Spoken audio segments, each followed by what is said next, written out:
क्या आप तैयार हैं अपने दिमाग को उलझाने वाले ऐसे पैराडॉक्स से टकराने के लिए जो सोचने पर मजबूर कर दें और साथ ही आपको सुला भी दें? तो तैयार हो जाइए 1 घंटे की जीवन को चुनौती देने वाली सोच की यात्रा के लिए। वीडियो पसंद आए तो लाइक करें और ऐसे और अनुभवों के लिए चैनल को सब्सक्राइब जरूर करें। तो चलिए शुरू करते हैं। One the ship of Theseus. कल्पना कीजिए एक बहुत पुराना जहाज है, थीस का जहाज। सदियों से वह बंदरगाह पर खड़ा है और समय के साथ उसके लकड़ी के तख्ते सड़ने लगे हैं। हर बार जब कोई तख्ता खराब होता है उसे एक नया तख्ता लगाकर बदल दिया जाता है। धीरे धीरे जहाज के हर हिस्से को एक एक करके नए हिस्सों से रिप्लेस कर दिया गया। अब सवाल यह है, क्या यह अभी भी वही थीसियस का जहाज है? आप सोच सकते हैं हाँ, क्योंकि वह एक ही जगह पर है, एक ही संरचना में है। लेकिन रुकिए, जो पुराने तख्ते निकाले गए थे कोई उन्हें एक एक कर इकट्ठा करता है और एक नए जहाज की तरह जोड़ देता है। ठीक उसी डिजाइन में, उसी क्रम में अब 2 जहाज हैं, एक जो धीरे धीरे रिप्लेस हुआ है और एक जो पुराने हिस्सों से फिर से बनाया गया है। अब आपसे पूछा चाहे इन दोनों में से असली थीसियस का जहाज कौन सा है? ये वही सवाल है जो धीरे से हमारी पहचान पर दस्तक देता है। अगर हर कुछ सालों में हमारे शरीर की कोशिकाएं बदल जाती हैं, अगर हमारी यादें, सोचने का ढंग, हमारी आदतें सब बदल जाए, तो क्या हम फिर भी वही इंसान हैं, या फिर हमारी आत्मा, हमारी पहचान वह भी बस संगठन का एक भ्रम है? द शिप ऑफ थीसियस ये नहीं पूछता कि जवाब क्या है, ये हमें उस अंतर्द्वंद में डालता है जहां हर उत्तर अधूरा लगता है। आप इस पर सोचते हैं और फिर आपको एहसास होता है कि यह प्रश्न केवल चीजों पर नहीं, रिश्तों पर भी लागू होता है। कभी एक रिश्ता धीरे धीरे बदलता है, हर घटना, हर लड़ाई, हर समझौता कुछ हिस्सा बदलता है, पर हम फिर भी उस रिश्ते को वही मानते रहते हैं। और कभी सब कुछ पुराना ही जोड़ दिया जाए, पर हम महसूस करते हैं कि अब वह बात नहीं रही। क्यों? क्योंकि असल सवाल शायद पहचान का नहीं, लगाव का है। थीसियस का जहाज एक दार्शनिक पहेली नहीं, बल्कि एक दर्पण है जो हम दिखाता है कि स्थिरता का भ्रम कितना प्यारा और कितना अस्थिर होता है। क्या आप वही हैं जो आप बचपन में थे, या फिर अब आप सिर्फ एक कहानी हैं जिसे पुराने अनुभवों के तख्तों से जोड़कर बनाया गया है? और अगर आप बदल चुके हैं तो क्या वह बदलाव ही असली आप है? Two the omnipotence paradox. कल्पना कीजिए, एक सर्वशक्तिमान शक्ति है, ऐसी शक्ति जो सब कुछ कर सकती है।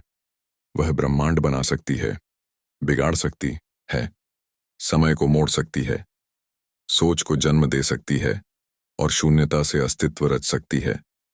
अब एक प्रश्न उठता है, क्या यह सर्वशक्तिमान शक्ति खुद के लिए ऐसा पत्थर बना सकती है जिसे वह खुद भी ना उठा सके?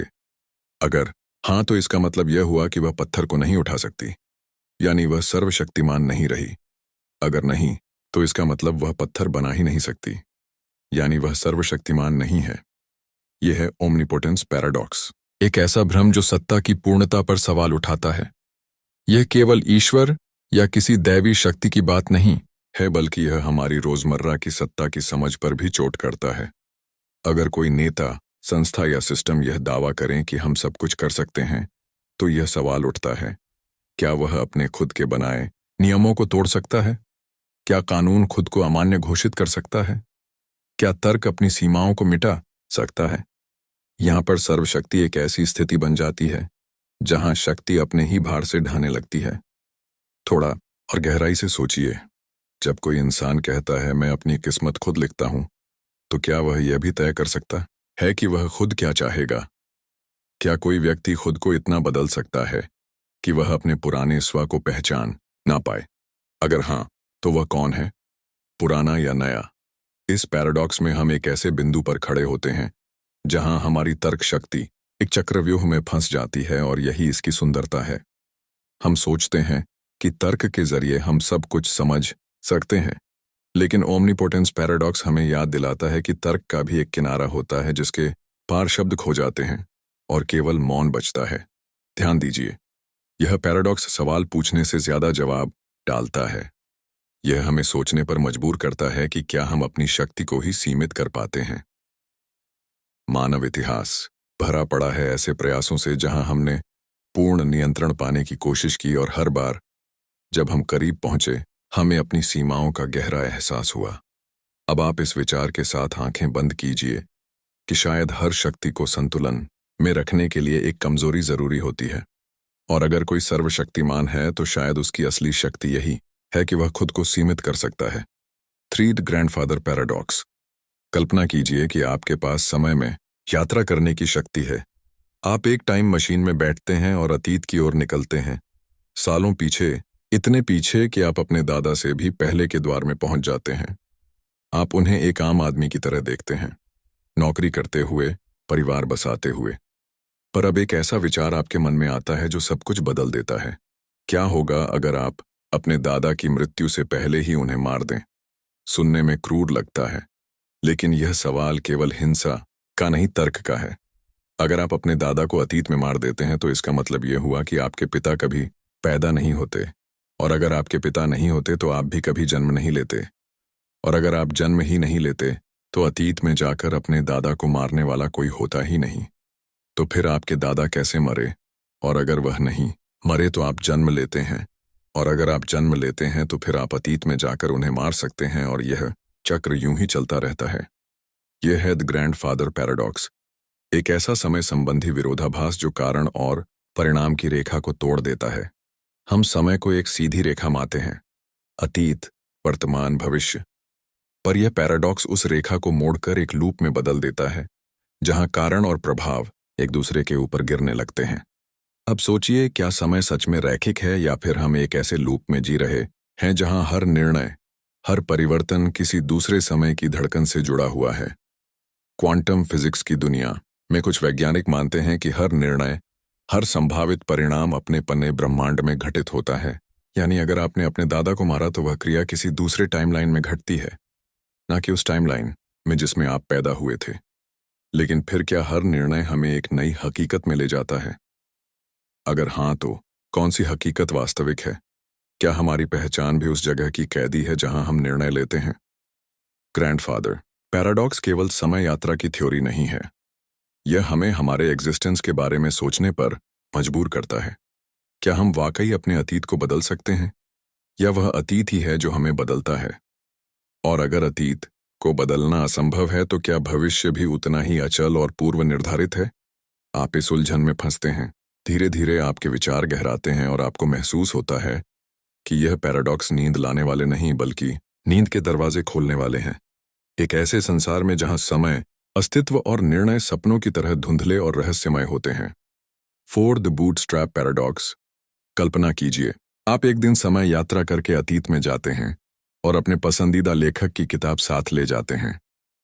अतीत में जाकर आप वह किताब किसी पब्लिशर को दे देते हैं और वह लेखक बन जाता है उस किताब का लेखक।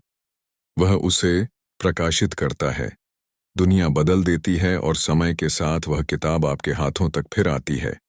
अब सवाल यह है, उस किताब को असल में लिखा किसने? आपने, उस लेखक ने, या शायद किसी ने भी नहीं। यह है बूटस्ट्रैप पैराडॉक्स, एक ऐसा टाइम लूप जिसमें कोई चीज बिना किसी असली शुरुआत के अस्तित्व में आती है। यह नाम लिया गया है उस पुरानी कहावत से, pulling yourself up by your own bootstraps, यानी खुद को खुद की पकड़ से ऊपर खींचना, जो सुनने में जितना असंभव है, इस पैराडॉक्स में भी वही असंभवता दिखती है। अब इसे किसी और उदाहरण से समझिए। मान लीजिए एक वैज्ञानिक भविष्य से एक मशीन का डिजाइन लेकर अतीत में जाता है। अतीत में वह उस मशीन को बनाता है और फिर आने वाली पीढ़ियां उसे पढ़ती हैं। उसी मशीन के आधार पर आगे चलकर वही वैज्ञानिक जन्म लेता है और फिर वह भविष्य में जाकर वही डिजाइन अतीत में वापस ले आता है। अब पूछिए खुद से, उस मशीन को सबसे पहले डिजाइन किसने किया था? क्योंकि वह तो कभी बनाई ही नहीं गई थी, वह सिर्फ समय में चक्कर लगाती रही। बूटस्ट्रैप पैराडॉक्स हमें कारण और परिणाम के बीच की दीवार को तोड़कर दिखाता है। हम मानते हैं कि हर चीज का एक कारण होता है, every effect has a cause, लेकिन इस पैराडॉक्स में कारण और परिणाम एक दूसरे को जन्म देते हैं, बिना किसी मूल शुरुआत के। आप इसे संगीत, कला या यहां तक के विचारों पर लागू कर सकते हैं। कल्पना कीजिए, आपने कोई कविता पढ़ी, उसे याद रखा और किसी दिन उसे अपनी रचना बताकर सुना दिया, और वह कविता किसी समय यात्रा के चक्कर में वापस उसी कवि तक पहुंच गई जिसने असल में उसे कभी लिखा ही नहीं था। तो क्या वह अब भी उसी की रचना है, या फिर क्या कुछ चीजें बिना शुरुआत के भी मौजूद हो सकती हैं। ये पैराडॉक्स ये सवाल उठाता है, क्या समय में ऐसी घटनाएं संभव हैं जिनका कोई ओरिजिन ही नहीं है? क्या हम खुद अपने अस्तित्व की गूथी में उलझे हुए किसी बूटस्ट्रैप लूप में तो नहीं? यह विचार धीरे धीरे गहराता है, नींद की तरह जो बिना चेतावनी आती है और हमें उस सन्नाटे में ले जाती है जहां सवाल जवाब से ज्यादा भारी लगते हैं। 5 Theseus identity paradox personal identity. अब जरा अपने बारे में सोचिए। आप अपने बचपन की एक तस्वीर उठाते हैं, छोटी सी मुस्कान, चमकती आंखें, मासूम चेहरा। फिर आईने में आज का चेहरा देखते हैं, वही आप हैं, लेकिन फिर भी कहीं कुछ बदल चुका है। तो सवाल उठता है कि आप वही इंसान हैं जो बचपन में थे।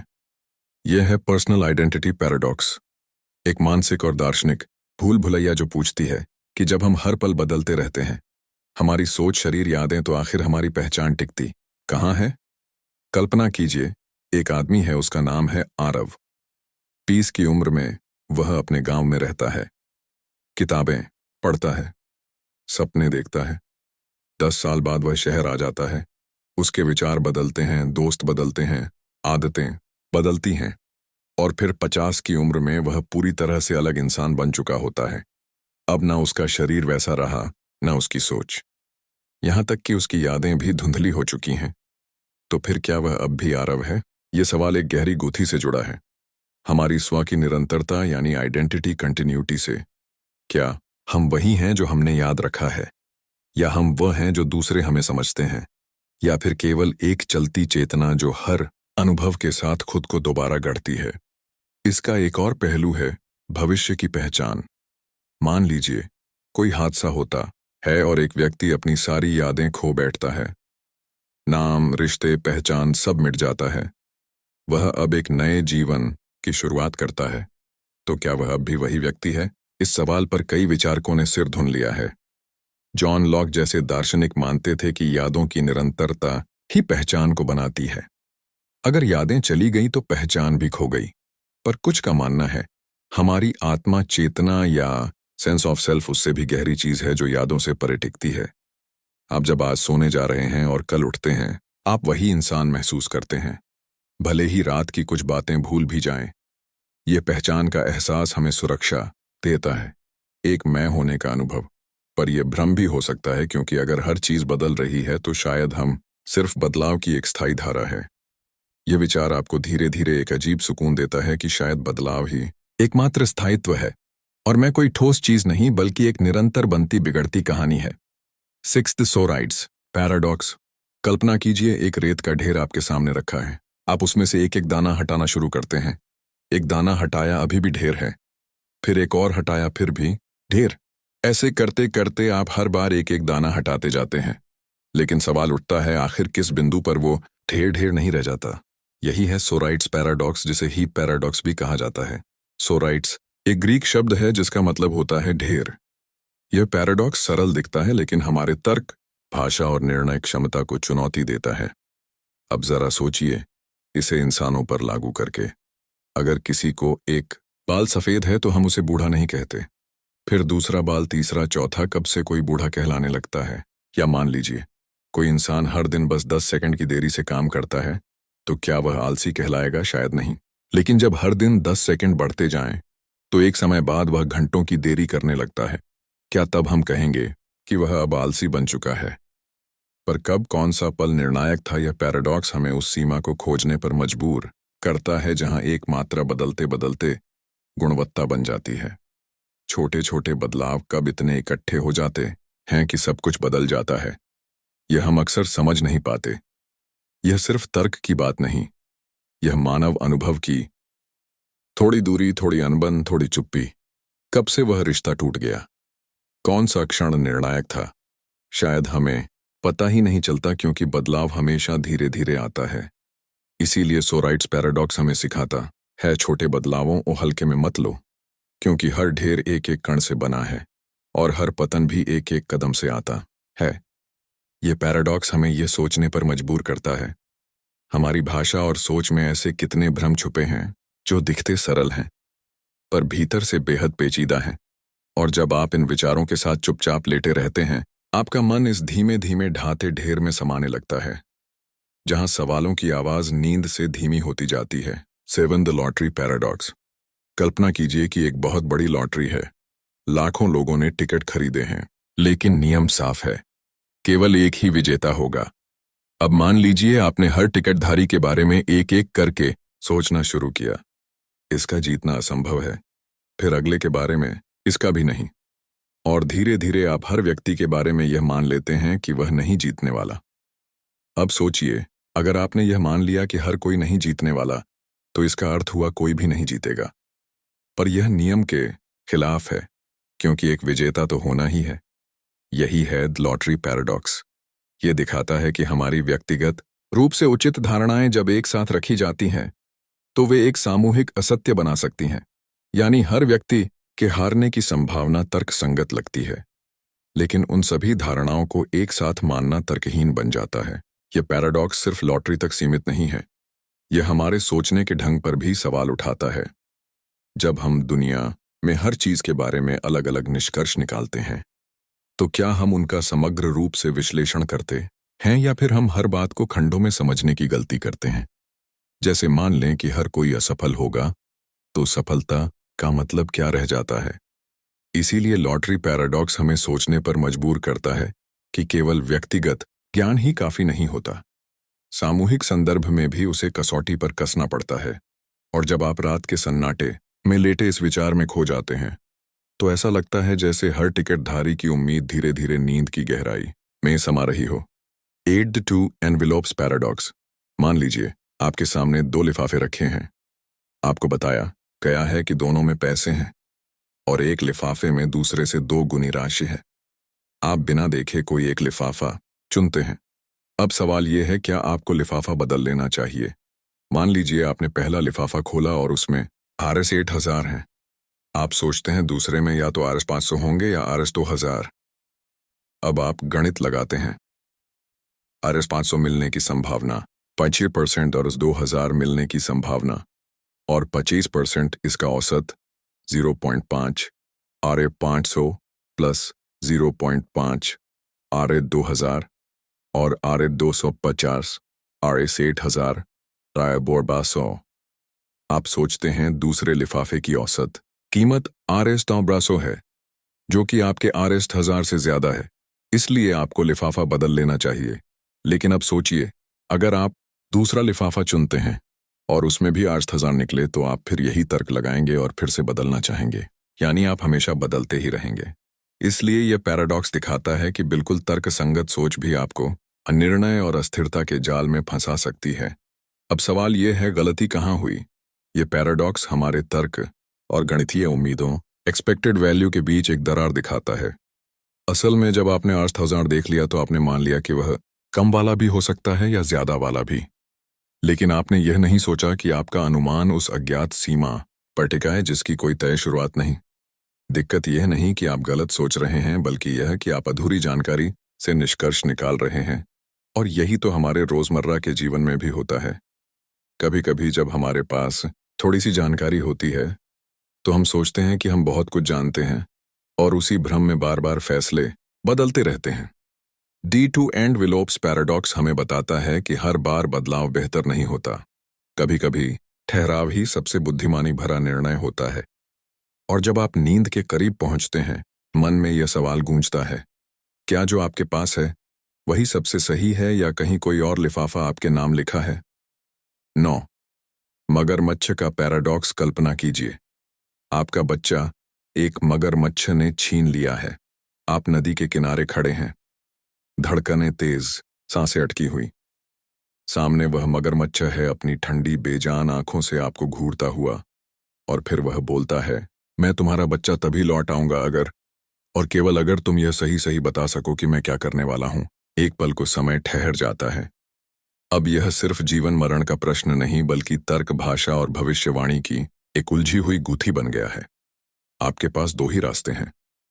या तो आप कहें तू मेरा बच्चा लौट आएगा, या फिर तू मेरा बच्चा नहीं लौट आएगा। पहला दृश्य सोचिए, आप कहते हैं तू मेरा बच्चा लौट आएगा। अब अगर वह लौट आता है, तो आपका अनुमान सही निकला और उसने वादा निभाया। लेकिन अगर वह नहीं लौट आता तो आपका अनुमान गलत हुआ और वादा निभाने की बाध्यता नहीं रही। यहाँ सब कुछ तर्कसंगत लगता है, लेकिन फिर आता है असली पैराडॉक्स। तू मेरा बच्चा नहीं लौट आएगा। अब अगर वह सचमुच नहीं लौट आता तो आपकी भविष्यवाणी सही निकली और वादे के अनुसार उसे बच्चा लौटाना चाहिए था। लेकिन अगर वह लौट आता है तो आपकी बात गलत हुई और उसे लौटाने की कोई बाध्यता नहीं बची। यानी जो भी करे फंसेगा। मगरमच्छ का वादा खुद को ही काटता है। एक ऐसा वाक्य जो खुद पर ही लागू होता है, जिसमें तर्क खुद में ही उलझ जाता है। ठीक वैसे ही जैसे कोई कहे यह वाक्य झूठा है। अगर वह झूठा है तो वह सच है और अगर वह सच है तो वह झूठ है। यह सिर्फ भाषा का खेल नहीं है, यह एक दार्शनिक दलदल है जहां वादा, तर्क और निर्णय एक दूसरे में उलझकर विश्वास को अस्थिर कर देते हैं। कभी सोचा है, अगर कोई वादा तार्किक रूप से निभाया ही ना जा सके तो क्या वह वादा कहलाता है? कानून, राजनीति, समाज, कई बार नियम ऐसे रचे जाते हैं जहां हर फैसला एक विरोधाभास पैदा करता है, जहां न्याय और अन्याय सिर्फ परिप्रेक्ष्य का खेल बन जाते हैं। और शायद यही है क्रोकोडाइल पैराडॉक्स का सबसे बड़ा भय। वह क्षण जब आप किसी और की दया पर निर्भर हो, पर उसकी कसौटी ही एक तर्क का जाल हो। रात के सन्नाटे में जब आप आंखें बंद करके सोने की कोशिश करते हैं तो यह ख्याल आता है, अगर मगरमच्छ जैसी कोई शक्ति सचमुच हमसे खेल रही हो तो क्या हमारा तर्क, हमारा अनुमान हमें बचा सकता है? दस्त बार्बर पैराडॉक्स। एक छोटे से गांव की कल्पना कीजिए। यहाँ एक ही नाई है और इस गांव में एक अजीब सा नियम लागू होता है। गांव का नाई सिर्फ उन्हीं पुरुषों की शेव करता है जो खुद अपनी शेव नहीं करते। यानी अगर कोई आदमी खुद अपनी दाढ़ी बनाता है तो नाई उसे शेव नहीं कर सकता, और अगर कोई अपनी दाढ़ी नहीं बनाता तो फिर नाई उसे शेव करेगा। अब जरा सोचिए, नाई खुद अपनी दाढ़ी का क्या करता है? अगर वह खुद अपनी दाढ़ी शेव करता है तो नियम के अनुसार वह उसे शेव नहीं कर सकता। लेकिन अगर वह खुद अपनी दाढ़ी नहीं शेव करता तो नियम कहता है उसे शेव करनी चाहिए। यानी अगर वह शेव करता है तो वह नहीं कर सकता, और अगर वह नहीं करता तो उसे करना चाहिए। इस तरह नाई किसी भी विकल्प में फंस जाता है। कोई भी निर्णय लेने पर वह नियम का उल्लंघन करता है और यही पैदा होता है पैराडॉक्स। यह सुनने में मजाक लग सकता है, पर यह पैराडॉक्स तर्कशास्त्र और सेट थ्योरी की नींव को झकझोर देता है। इस पैराडॉक्स को ब्रिटिश दार्शनिक और गणितज्ञ बर्ट्रैंड रसेल ने प्रसिद्ध किया था, और इससे जुड़े विचारों ने मैथमेटिकल लॉजिक को गहराई से प्रभावित किया। असल में यह सिर्फ नाई की कहानी नहीं है, बल्कि यह एक गहरी समस्या है जहां कोई नियम अपने आप को कंट्राडिक्ट करता है। रसेल ने इसे एक और रूप में भी समझाया था। मान लीजिए एक सूची है जिसमें उन सूचियों का नाम है जो खुद को शामिल नहीं करती। अब सवाल उठता है, क्या वह सूची खुद को शामिल करती है? अगर करती है तो वह उन सूचियों में नहीं हो सकती जो खुद को शामिल नहीं करती, और अगर नहीं करती तो वह उन सूचियों में होनी चाहिए जो खुद को शामिल नहीं करती। यानी जो भी करो तर्क विफल हो जाता है। बार्बर पैराडॉक्स इसी सेल्फ रेफरेंस और लॉजिकल इनकंसिस्टेंसी की ओर इशारा करता है। अब जरा सोचिए, हमारे जीवन में कितनी ही व्यवस्थाएं, कानून और वादे ऐसे होते हैं जो खुद अपनी ही परिभाषा से टकरा जाते हैं। मानव समाज में कई बार ऐसी जटिलताएं आ जाती हैं जहां सही और गलत की पहचान तर्क से नहीं, परिप्रेक्ष्य से तय होती है। यह पैराडॉक्स हमें यह भी सिखाता है कि भाषा, नियम और तर्क के बीच जो सीमाएं हैं वह हमेशा स्पष्ट नहीं होती। और जब आप रात को सोने के करीब होते हैं, इन उलझनों में लिपटा हुआ दिमाग धीरे धीरे एक सवाल दोहराता है, अगर आप वह नहीं कर सकते जो आप कर सकते हैं तो आप कौन हैं? 11. The hyper game paradox. कल्पना कीजिए एक खेल की, हाइपर गेम नाम का खेल। अब आप सोच रहे होंगे ये कैसा खेल है, तो चलिए धीरे धीरे खोलते हैं इसकी परतें।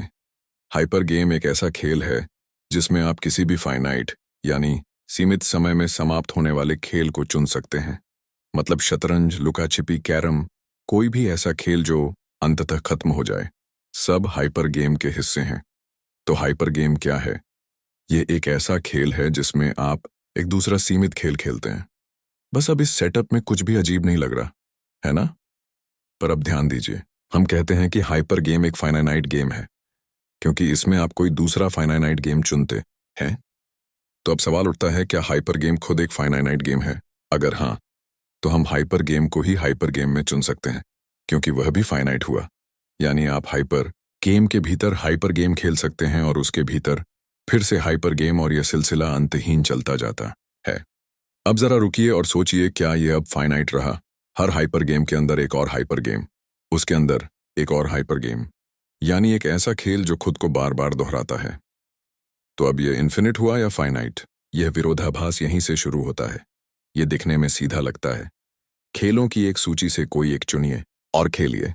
लेकिन जैसे ही आप हाइपर गेम को उसके अपने अंदर चुनने की इजाजत देते हैं, यह एक अंतहीन रिकर्सिव संरचना में बदल जाता है, जहां खेल कभी खत्म नहीं होता। तो फिर क्या हाइपर गेम एक फाइनाइट गेम है? अगर नहीं है तो वह अपने ही नियमों का उल्लंघन करता है, क्योंकि उसने कहा था कि वह सिर्फ फाइनाइट गेम को ही चुन सकता है। और अगर है तो हम उसे दोबारा चुन सकते हैं, और फिर से जैसे ही आप हाइपर गेम को हाइपर गेम के रूप में चुनते हैं, पैराडॉक्स शुरू हो जाता है। ये ठीक वैसा है जैसे आप कहें, मैं वह सूची बना रहा हूं जिसमें सिर्फ वह चीजें होंगी जो खुद को सूची में नहीं लेती। हाइपर गेम पैराडॉक्स हमें एक गहरी बात सिखाता है। कभी कभी एक सिस्टम के नियम खुद ही उस सिस्टम को अस्थिर कर सकते हैं, जब वह अपने ऊपर लागू हो जाए। यह पैराडॉक्स भाषा, नियमों और परिभाषाओं के बीच उस अस्थिर रेखा की ओर इशारा करता है जहां सीमाएं धुंधली हो जाती हैं। सोचिए, हमारे समाज, हमारी सोच, यहां तक कि हमारे सपनों के भीतर भी ऐसे कितने ही हाइपर गेम्स छिपे होते हैं। हर बार जब हम सोचते हैं कि अब हमने इसे समझ लिया है, तभी एक और परत खुल जाती है, एक और दोहराव, एक और गहराई। और जब रात की निस्तब्धता में आप आंखें बंद करके लेटे होते हैं, तो दिमाग में यह सवाल उठता है, क्या वह खेल जो खुद को खेल सकता है कभी सच में खत्म हो सकता है? Follow the paradox of the unexpected winner. कल्पना कीजिए, एक प्रतियोगिता हो रही है, देश भर से प्रतिभागी आए हैं। सबको भरोसा है कि वह जीत सकते हैं, पर सिर्फ एक ही विजेता होगा। अब सोचिए, एक प्रतिभागी है, नाम लेते हैं रवि। रवि को लगता है कि उसके जीतने की संभावना लगभग नामुमकिन है। मैं तो आखिरी भी नहीं आऊं तो बड़ी बात है। वह अपने दोस्त से कहता है, प्रतियोगिता चलती है, सब लोग अपने अपने नंबर पर परफॉर्म करते हैं, और फिर आता है परिणाम। रवि विजेता घोषित होता है। सब चौंक जाते हैं, रवि भी। पर असली पैराडॉक्स यहीं से शुरू होता है। क्या रवि को पता था कि वह जीत जाएगा? नहीं, उसकी उम्मीद नहीं थी। तो क्या उसने अनपेक्षित रूप से जीता? हाँ। पर अब सोचिए, अगर कोई वास्तव में अनपेक्षित रूप से जीतता है, तो क्या वह विजेता अपेक्षित नहीं हो जाता? यानी जैसे ही आप यह मान लेते हैं कि कोई विजेता अनपेक्षित है, उसकी जीत एक विचार बनने लगती है, और अगर आपने विचार किया तो वह अपेक्षित हो गया। यह तर्क एक पुराने क्लासिक पैराडॉक्स से निकला है, जिसे अनएक्सपेक्टेड हैंगिंग पैराडॉक्स कहा जाता है। इसमें एक जज एक कैदी को बताता है, तुम्हें अगले हफ्ते किसी दिन फांसी दी जाएगी, पर वह दिन तुम्हारे लिए सरप्राइज होगा। कैदी सोचता है, अगर शुक्रवार तक फांसी नहीं हुई तो मुझे पता चल जाएगा कि शुक्रवार ही है, तो सरप्राइज नहीं रहेगा, इसलिए शुक्रवार नहीं हो सकता। फिर वह सोचता है, अगर शुक्रवार नहीं हो सकता तो गुरुवार आखिरी ऑप्शन है, तो वह भी सरप्राइज नहीं होगा। ऐसे से करके वह सोचता है कि फांसी होगी ही नहीं, लेकिन फिर हफ्ते के बीच में अचानक उसे फांसी दे दी जाती है और वह हैरान रह जाता है। यही है अनएक्सपेक्टेडनेस का पैराडॉक्स। अब लौटते हैं रवि की कहानी पर। अगर रवि ने सोचा कि वह नहीं जीतेगा और फिर जीत गया, तो वह अनएक्सपेक्टेड विनर हुआ। पर सवाल यह है, क्या अनएक्सपेक्टेड विनर कोई तर्क संगत धारणा है, या यह बस हमारे अनुमान की सीमा है? यह पैराडॉक्स इंसान की सोच पर सवाल उठाता है। क्या हम कभी सच में अनपेक्षित अनुभव कर सकते हैं, या फिर हमारा मस्तिष्क हर बार कुछ ना कुछ उम्मीद बनाता है और जैसे ही कुछ होता है वह उसे समझने लायक बना देता है? इस पैराडॉक्स की गहराई हमें यह समझने में मदद करती है कि कैसे हम संभावना, अनुमान और अनुभव के जाल में उलझे होते हैं। हम सोचते हैं कि हम जानते हैं कौन जीतेगा, कौन नहीं, किसका भविष्य कैसा होगा, पर हर बार जिंदगी एक नया अनएक्सपेक्टेड विनर पैदा कर देती है।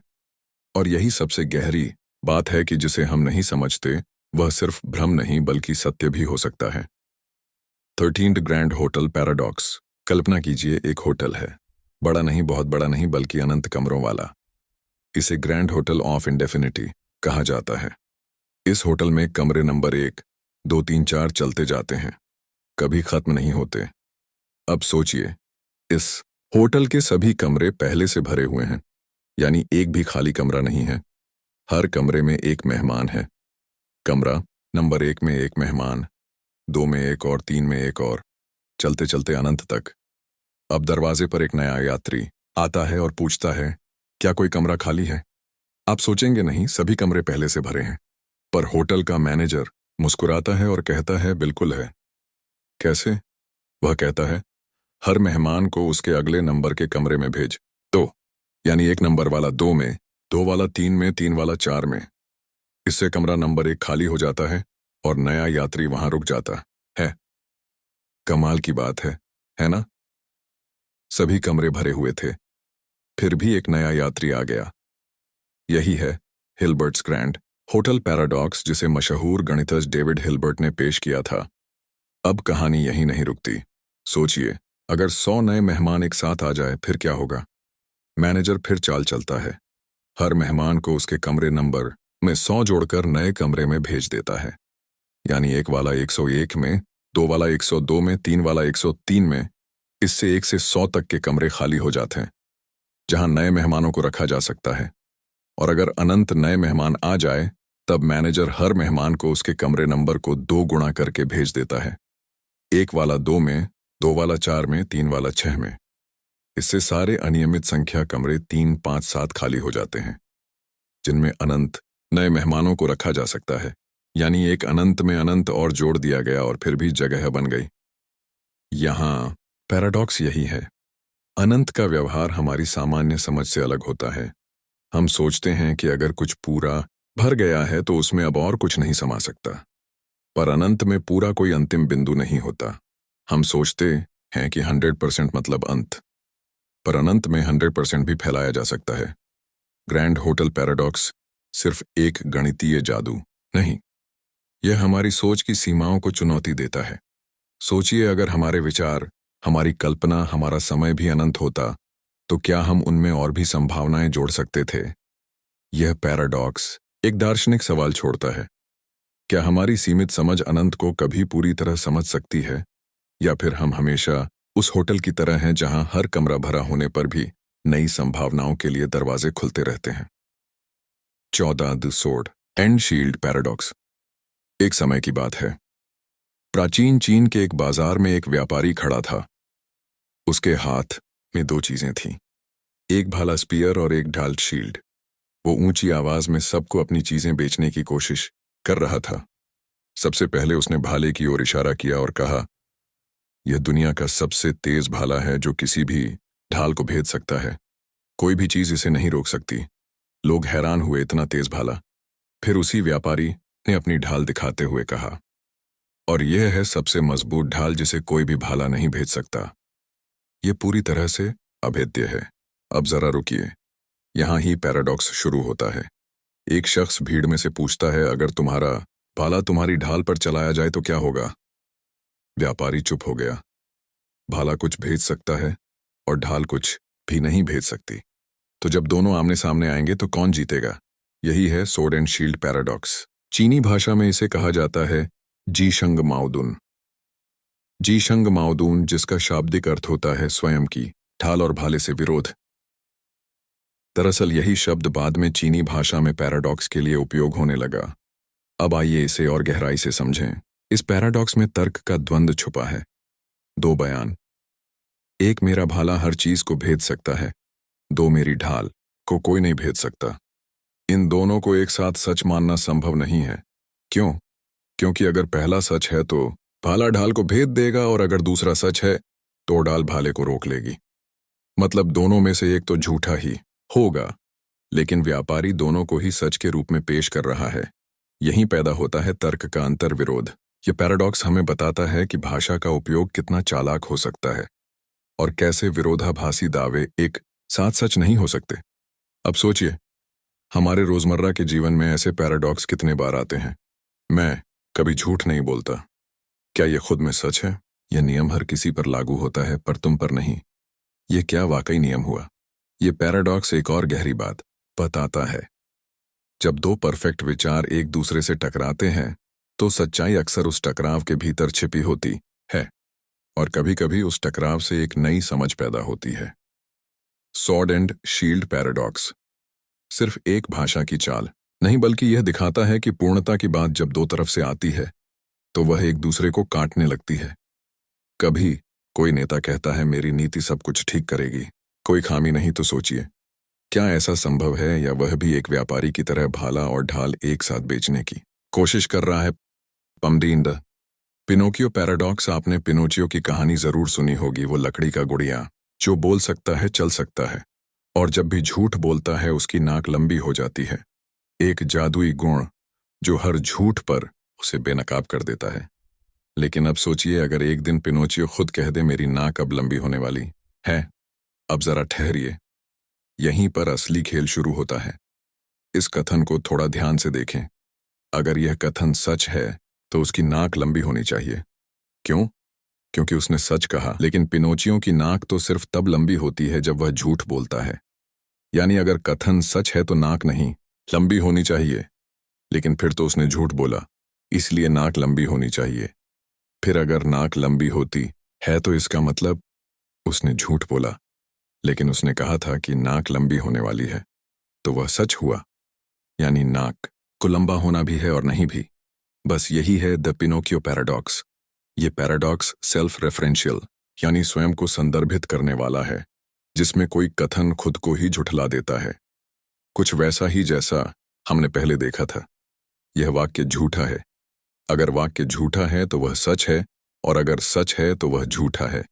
पिनोचियो वाला पैराडॉक्स इसे और दिलचस्प बना देता है, क्योंकि इसमें एक शारीरिक प्रतिक्रिया जुड़ी है, नाक लंबी होना। अब सोचिए अगर पिनोचियो की नाक लंबी होती है केवल तभी जब वह झूठ बोलता है, तो उसका यह कथन कोई सामान्य झूठ नहीं बल्कि एक तार्किक चक्रव्यूह है। फिलॉसफी और लॉजिक की दुनिया में इसे कहा जाता है the liar paradox with consequences, यानी झूठ का ऐसा बयान जिसमें झूठ बोलने से कुछ होगा। ये पैराडॉक्स पहली बार 2001 में चर्चा में आया, जब एक 11 साल की लड़की वरेनिक एल्डर स्मिथ ने इसे अपने पिता, जो लॉजिक के प्रोफेसर थे, को बताया। तब से यह चर्चा में है। अब सोचिए क्या हो अगर पिनोचियो जैसे पात्र की बातों से सिर्फ नैतिकता नहीं बल्कि लॉजिक का ताना बाना भी उलझ जाए। इस पैराडॉक्स के पीछे एक गहरी बात छुपी है। क्या ऐसा संभव है कि कोई बात इतनी उलझी हुई हो कि उसमें सच और झूठ एक साथ मौजूद हो? हमारी रोज की जिंदगी में भी ऐसे पल आते हैं जब हम कहते हैं मुझे कुछ भी नहीं कहना है, या मैं अब और नहीं सोच रहा। यह भी सेल्फ रेफरेंशियल स्टेटमेंट्स हैं। कभी कभी इंसान की सोच इतनी गहरी हो जाती है कि वह खुद को ही काटने लगती है। पिनोकियो पैराडॉक्स सिर्फ बच्चों की कहानी में नहीं बल्कि इंसानी तर्क और भाषा की सीमा की पहचान बन गया है। 16 द कार्ड पैराडॉक्स। कल्पना कीजिए आपके सामने एक कार्ड है, एकदम सामान्य जैसे कोई नोटबुक का पन्ना। इस कार्ड के एक तरफ लिखा है, दूसरी तरफ लिखा वाक्य सच है, और जब आप कार्ड पलटते हैं दूसरी तरफ लिखा मिलता है, पहली तरफ लिखा वाक्य झूठ है। अब थोड़ा रुकिए, धीरे से इन दोनों वाक्यों को समझिए। पहली तरफ दूसरी तरफ लिखा वाक्य सच है, दूसरी तरफ पहली तरफ लिखा वाक्य झूठ है। अब सवाल उठता है इनमें से कौन सा वाक्य सच है और कौन झूठ? अगर हम माने कि पहली तरफ वाला सच है तो इसका मतलब दूसरी तरफ लिखा वाक्य भी सच होना चाहिए। लेकिन दूसरी तरफ तो लिखा है पहली तरफ वाला झूठ है, यानी एक वाक्य कह रहा है कि दूसरा सच है और दूसरा कह रहा है कि पहला झूठ है। अब मान लें कि पहली तरफ वाला झूठ है, तो इसका मतलब दूसरी तरफ वाला सच होगा, क्योंकि वह कह रहा है कि पहला झूठ है। पर अगर वह सच है तो पहली तरफ वाला सच हो जाएगा।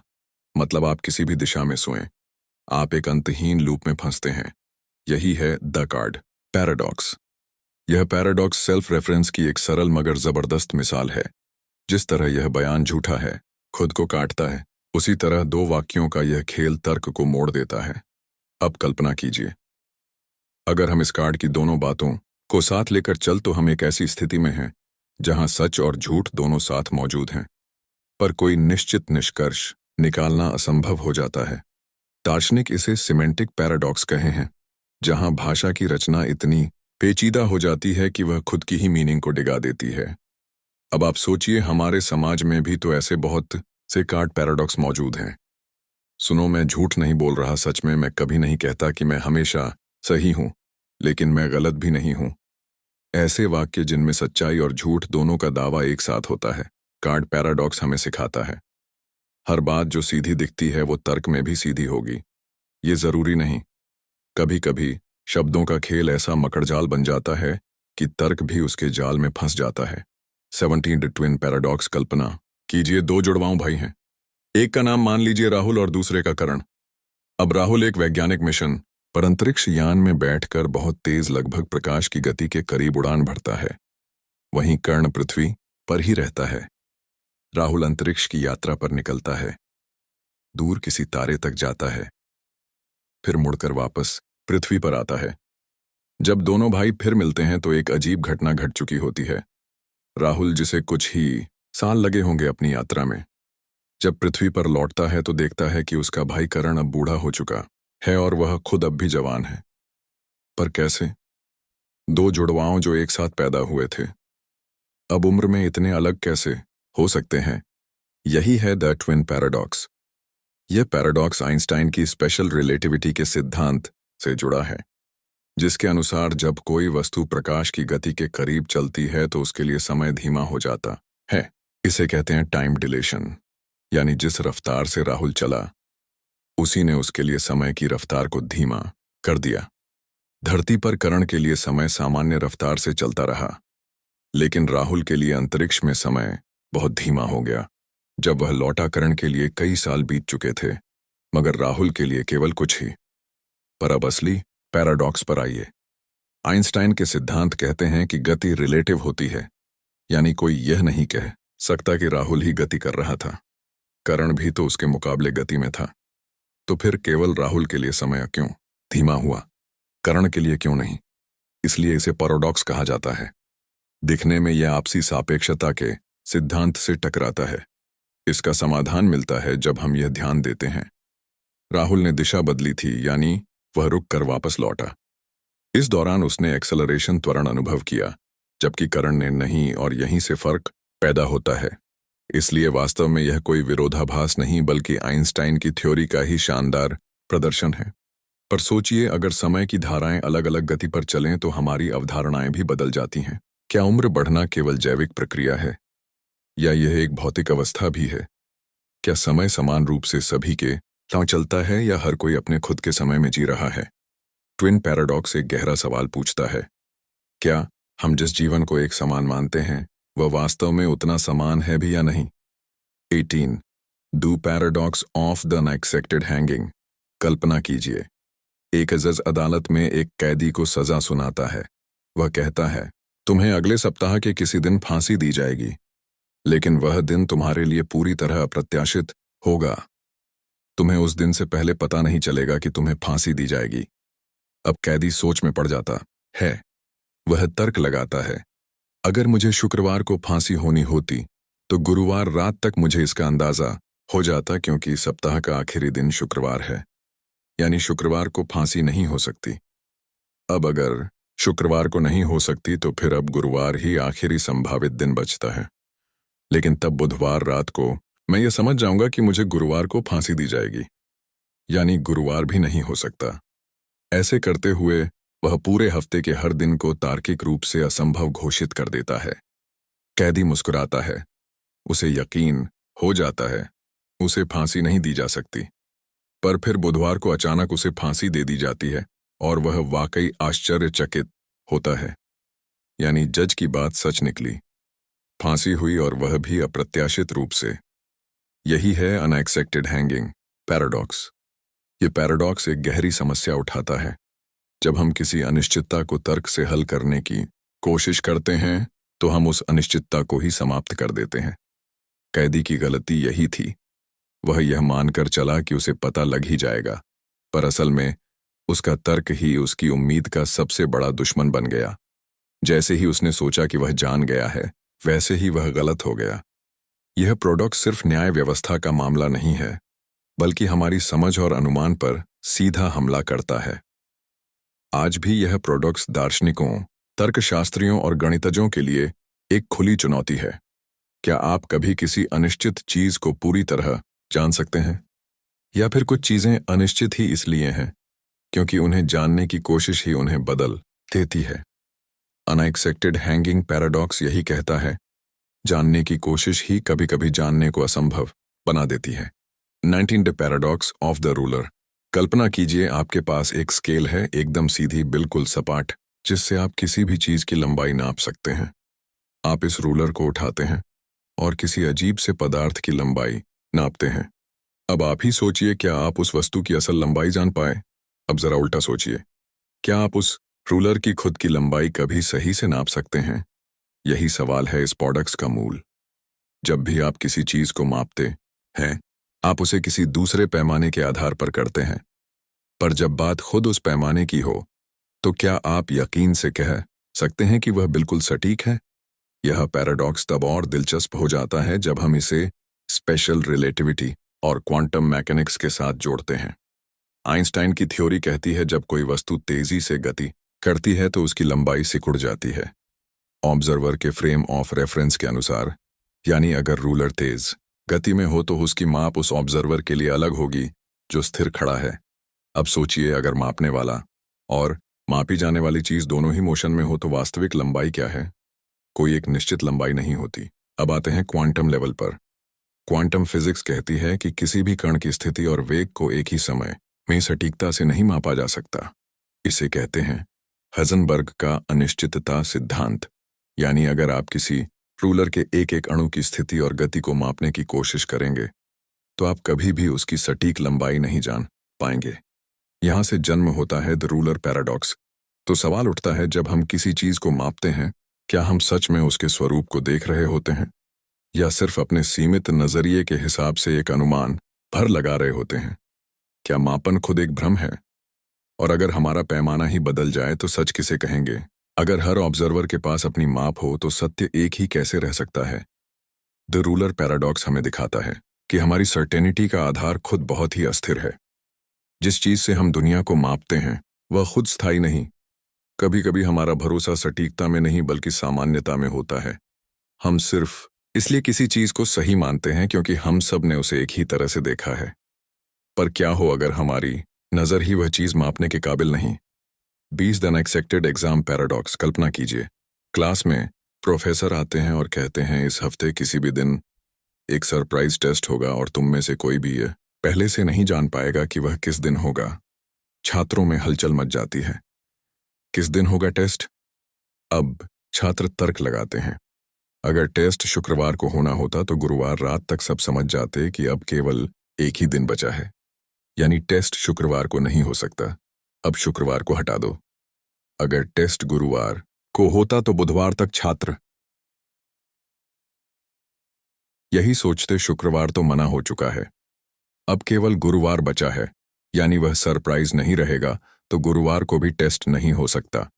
इसी तरह वे हर दिन को तर्क से काटते चले जाते हैं। बुधवार, मंगलवार, सोमवार, आखिरकार वे इस निष्कर्ष पर पहुंचते हैं, कोई टेस्ट नहीं होगा। अब ट्विस्ट देखिए, बुधवार की सुबह प्रोफेसर क्लास में आते हैं और टेस्ट ले लेते हैं। छात्र चौंक जाते हैं क्योंकि उन्होंने तो मान लिया था कि ऐसा टेस्ट हो ही नहीं सकता। पर यही तो जादू था, टेस्ट वाकई अप्रत्याशित था, यानी प्रोफेसर की बात भी सही साबित हुई। अब दिमाग में तूफान आ चुका है। छात्रों ने तो तर्क किया था, असंभावना को नकार दिया था, फिर भी टेस्ट हुआ और सरप्राइज भी रहा। तो क्या उनका तर्क ही गलत था, या क्या सरप्राइज की परिभाषा ही बदल गई? अनएक्सपेक्टेड एग्जाम पैराडॉक्स हमारे ज्ञान की सीमाओं की तरफ इशारा करता है। कभी कभी जब हम बहुत ज्यादा सोचते हैं, बहुत गहराई तक विश्लेषण करते रहें, तो हम यथार्थ से ही कट जाते हैं। यह प्रोडक्ट्स बताता है कि तर्क और सत्य में हमेशा तालमेल नहीं होता। कभी कभी चीजें तर्क के परे भी होती हैं और उनका असर तब होता है जब हम सबसे कम उम्मीद कर रहे हो। अब जरा सोचिए, क्या आपको कभी ऐसे जीवन के इम्तिहान मिले हैं जिनकी आपने बिल्कुल उम्मीद नहीं की थी, और तब क्या आप तैयार थे, या सरप्राइज ने आपको वैसे ही पकड़ा जैसे इन छात्रों को? In paradox of self replicating machines. कल्पना कीजिए, एक मशीन है जो खुद को हूबहू कॉपी कर सकती है, ना सिर्फ अपने पुर्जों को बल्कि अपने सॉफ्टवेयर, अपने इरादे और अपने निर्माण की इच्छा को भी। यही है सेल्फ रेप्लिकेटिंग मशीन का मूल विचार। अब सोचिए, अगर एक मशीन खुद को कॉपी कर सकती है और उसकी कॉपी भी, तो क्या यह प्रक्रिया कभी रुक सकती है? शुरुआत में तो सब साधारण लगता है। मान लीजिए आपके पास मशीन ए है, वह मशीन बी बनाती है जो फिर सी बनाती है, पर जल्द ही आप अनजाने में एक एक्सपोनेंशियल एक्सप्लोजन में फंस जाते हैं। हर मशीन दो बनाती है, हर दो मशीनें चार और फिर आठ। कुछ ही वक्त में अरबों मशीनें अस्तित्व में आ जाती हैं। अब सवाल ये है, इस सारी कॉपी की निगरानी कौन करेगा? क्या कोई इंसान उस चैन को नियंत्रित कर पाएगा, या यह मशीनें अपने खुद के नियम, अपने खुद के उद्देश्य बनाने लगें? अब पैराडॉक्स की असली जड़ तक आइए। मान लीजिए हर मशीन अपने निर्माण आदेश को थोड़ा थोड़ा बदलना शुरू कर देती है। शायद पहला बदलाव बहुत मामूली हो, एक स्क्रू का आकार या एक कोड लाइन में मामूली अंतर। लेकिन 100 जनरेशन बाद, हजारों कॉपियों के बाद मशीन अब वह नहीं रही जो पहली बार बनाई गई थी। तो अब सवाल ये है, क्या यह अभी भी वही मशीन है, या उसने खुद को इतनी बार बदला है कि वह एक नई प्रजाति बन गई है? यह पैराडॉक्स हमें थीसिस शिप की याद दिलाता है, जहां एक जहाज के सारे हिस्से बदले जाते हैं और पूछा जाता है कि क्या वह अब भी वही जहाज है। लेकिन सेल्फ रेप्लिकेटिंग मशीन पैराडॉक्स उसे एक स्तर और ऊपर ले जाता है। यह केवल हिस्सों का बदलाव नहीं है, बल्कि स्वतंत्र निर्णय लेने वाली मशीनों का विकास है। और अगर वह मशीनें एक दिन यह तय कर लें कि इंसानों की जरूरत नहीं, अब सोचिए, अगर इन मशीनों को किसी दूसरे ग्रह पर भेजा जाए जहां उन्हें खुद को रिपेयर करना हो, नए संसाधन निकालने हो और नए वातावरण में अपने को ढालना हो, तो क्या यह मशीनें वहीं की स्थानीय प्रजातियां बन जाएंगी? क्या वे कभी वापस मूल रूप में लौट सकेंगी? सेल्फ रेप्लिकेटिंग मशीन पैराडॉक्स सिर्फ मशीनों के बारे में नहीं है। यह विकास, परिवर्तन और स्वतंत्रता की मूल अवधारणाओं पर सवाल उठाता है। अगर कोई रचना अपने निर्माता से ज्यादा सक्षम हो जाए, तो क्या वह निर्माता अभी भी उसका मालिक रहेगा, या फिर वह रचना अपनी खुद की दुनिया गढ़ लेगी, जहां नियम वही होंगे जो वह खुद बनाएगी? 22 डाइकोटमी पैराडॉक्स। कल्पना कीजिए, आप एक कमरे से बाहर निकलना चाहते हैं। दरवाजा कुछ ही दूरी पर है, सिर्फ 1 मीटर। आप पहला कदम उठाते हैं और उस दूरी का आधा तय करते हैं, यानी 0.5 मीटर। अब आप फिर से बाकी बचे हुए रास्ते का आधा तय करते हैं, यानी 0.25 मीटर। फिर उसका आधा 0.125 मीटर, और फिर उसका भी आधा। हर बार आप बस आधा रास्ता तय कर पा रहे हैं। तो सवाल उठता है, क्या आप कभी दरवाजे तक पहुंच पाएंगे? यही है डिकोटमी पैराडॉक्स, जो पहली बार जेनोजीनो ऑफिलिया ने 2500 साल पहले प्रस्तुत किया था। इस पैराडॉक्स का सरल रूप यह कहता है, किसी भी दूरी को तय करने के लिए आपको पहले उसका आधा तय करना होगा, फिर उसका आधा, फिर उसका आधा, और यह प्रक्रिया कभी खत्म नहीं होगी।